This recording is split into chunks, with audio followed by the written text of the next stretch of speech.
And hello and welcome to another edition of Ask the AD. I'm Dave Horger. This is Athletic Director Greg Christopher as we sit down about once a month and talk about Bowling Green State University sports and often ask the questions that you want us to ask.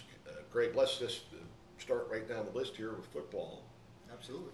And the home opener was the same weekend as the big Black Swamp Arts Festival. And one of the people wondered how that would work out and why we'd have a home football game with another big event in town on the same night. Yeah, and I don't know about if you go way back in history, but at least since I've been here, and Kelly and I have talked about this a couple of years ago when the Minnesota game landed on the same weekend. Yeah. There's only so many weekends. We've got 4 non-conference games we need to schedule, and generally those are all in the month of September. So some years we're going to have a game, some years we're not. We try to avoid, if we can, Labor Day weekend because the students are gone. Yeah. But sometimes we can't avoid that either. So when you've got 4 games, a lot of moving parts, some years we'll be home, some years we won't. And then deciding on kickoff times is a whole different conversation. Television gets involved a little bit, students get involved, but the bottom line is some years you're going to have it, some years you won't. And I'm guessing you can't really sit down and consider other things that are going on. I mean, you have to schedule these games whenever they fit. That's the short version would be yes. Yeah. The longer version is, again, if you go back a few years, and once we realized, or at least I realized, I'm sure others in the community always knew, but I keep it on our football grid going forward when Black Swamp is. Really? So Okay. since that date doesn't move in relative terms. So we at least know it, and if we can avoid it, we will. But again, when you're trying to schedule 4 games over the course of the month of September, it is going to be tough from year to year. Okay. You had mentioned on one of our previous segments here about this football stadium, renovations to the stadium, maybe a new stadium in somewhere down the line, and a person would like to know. Do you have an update on that? Where are we with all this? Like much of what we do on campus, things don't move as fast as you'd like. Sure. But I am pleased to say, excuse me, that an RFQ is out on the street right now for a master plan. So we'll be selecting an architect here sometime in the next few weeks, and we will start that planning process. So, excuse me, by next spring we should have a stadium master plan, and that's what we need as the first step. And then we'll know what needs to be fixed and worked on, and be able to move forward from there. So this, where we are right now, is where we're going to be. I mean, we just need to renovate this stadium. Yeah, that's my intuition, Okay. and the inclination where we're headed forward is this is a renovation project instead of building new. But we are going to take a look at least what I would call a basic cost to build new, using square footage plus today's costs. I just have to believe with what we have, and also you have to take into account what we could potentially fundraise. We're probably looking at a renovation project, but that's what this process is, to test out and to tease out whether or not this is a renovation or a build new. But I would say by next spring we'll have more answers to that, and then be able to get into the Bowling Green marketplace a little bit as to what might a timeline be. What amount of money do we need to raise? But I've said many times, this is probably the last big thing, really big thing that has to be done. After we've done about $60 million in facilities work over the last 5+ years, this is the next big one, and it's due. Right, and it's got to be done now, because if you wait 5, 10, 15 years, you have an could have isolated some shortage. situation. Yeah, that's right. And I'd rather be proactive with it than reactive. Okay. Speaking of the ice arena, let's talk first about the outside. Aesthetically, it's looking pretty good. Tell us about the changes over there, maybe for those that haven't driven. It's amazing what a little touch of orange will do, Yeah. right? And just the simple canopies and the lettering has made a big difference. It's funny how little touches can make a big difference, and they again took longer than it needed to, but glad to see it done. Your thoughts on the upcoming hockey season and the possibility of this team continuing to get better, and the CCHA playoffs and all that kind of stuff? I think, Dave, you hit it on the head there. This team is getting better, and at least in my role, you think big picture, and there's no doubt this program is tracking in the right direction. What does that mean in the standings? I don't know, and I haven't seen them on the ice yet this year. But you do go see the kids in the weight room, and they look like athletes. They're bigger, they're stronger, you can see they're faster. So, I look forward to seeing them on the ice. I think football and hockey are in some ways very similar in that they are, people don't realize how young the teams are still, and hockey's the same way. There's a lot of on-ice experience, and so I think you're going to see some positive steps this year. People do forget, though, and I've heard this from some of our fans already, that I think anything less than a CCHA championship this year is going to be disappointing. And that concerns me a little bit. The way they finished last year on such a positive note, some people are like, well, we're going to win the CCHA next year. Did you check the regular season standings?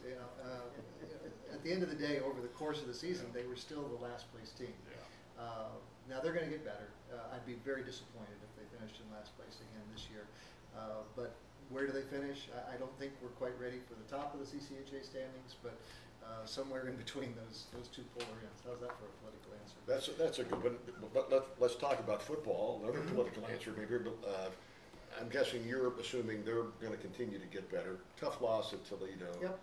But this team will very likely contend. Again, I think anybody who's watched our team will say they've gotten better from last year, and we still are a young team with football, and you've got a team that has very few seniors on it, so we're tracking the right direction. Every loss is frustrating. I heard so many positive comments about Florida, and what was positive about it? I mean, I get that we played better, but at the end of the day, you don't get too many chances against a team like Florida, and we could have won that game. We also knew coming in, if you looked at the schedule, the front half is a lot different than the back half. So we've got to keep ourselves healthy and mentally right, and I think we can set ourselves up still for a positive season, a winning record, and we'll see where that takes us. The volleyball team opens up at the Stroh this weekend. Yes, they've been on the road all month. Their record, 4-7, I think, maybe coming into this, and they've played some tough competition.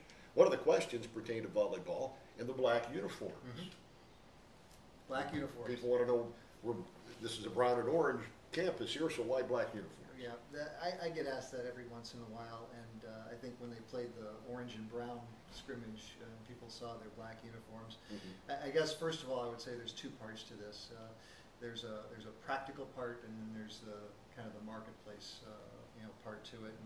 And the orange and brown or orange and black is actually probably something I've shifted on in the time that I've been here. The first part, the practical part, I'll say, let's use volleyball as an example. They've always had black uniforms. I mean, it goes back, you can go back a couple decades and you'll see they wear black. There's some of our teams where frankly, black is what's practical for them to wear, or practice gear, for example. If you come watch our teams practice, you'll see black, gray, white, because that's the cheapest stuff, and that's what you can buy and get.